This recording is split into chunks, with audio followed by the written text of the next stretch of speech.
We're just below Snow's Farm in the Slad Valley, a thumb offshoot of the Slad Valley where I grew up, and heading down towards the Snow's Farm Nature Reserve and the old supposedly Roman bridge, which is where I used to play as a child.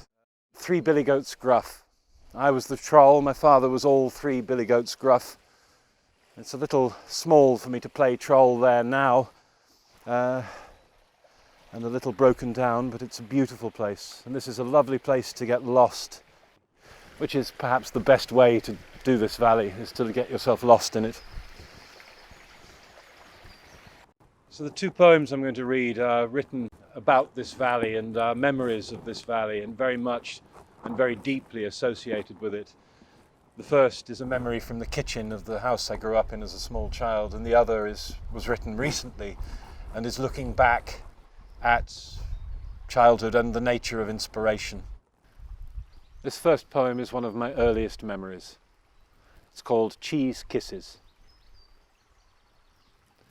In a bright kitchen, the colour of custard, the black cats curling out a yawn on the long pine table, spread for the beginnings of a meal. The oven is hot and creaking. My mother turns to it, dons her striped blue and grey apron. Hair hides her face as she bends to check the baking, all but her eyes, which laugh at me. A knock at the door. "Come in," she calls. Bill swings in, smiling, the muck of gardens on his boots. She turns, rests against the cooker, greets him warmly.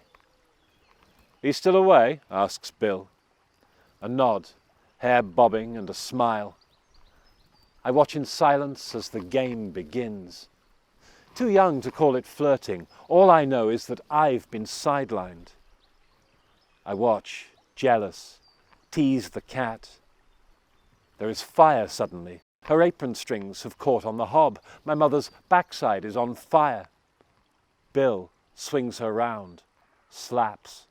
The fire goes out.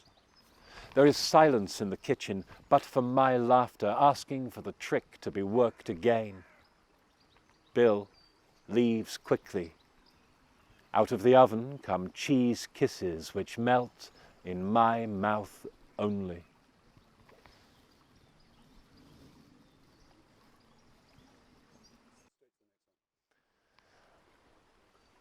The next poem is called The Alphabet of Signs and Colours, written at the end of 2020. Break the spine of the alphabet your mother left you, buried in the last snug corner of your brain decades ago. You'll know how to find it. It is built out of signs and colours.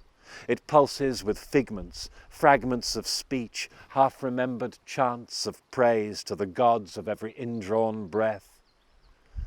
This is your Bible, your guide to living, moment to moment, as if raised high on tongues of joy that sway serpentine to the fire's edge.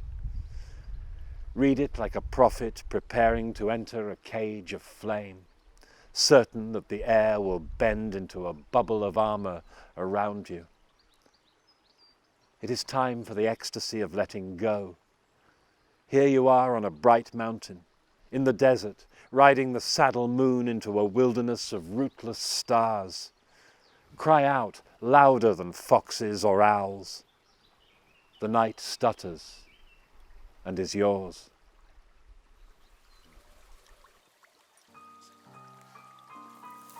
Let's see if I can get up without falling into the water. Okay, I'll keep the camera ready.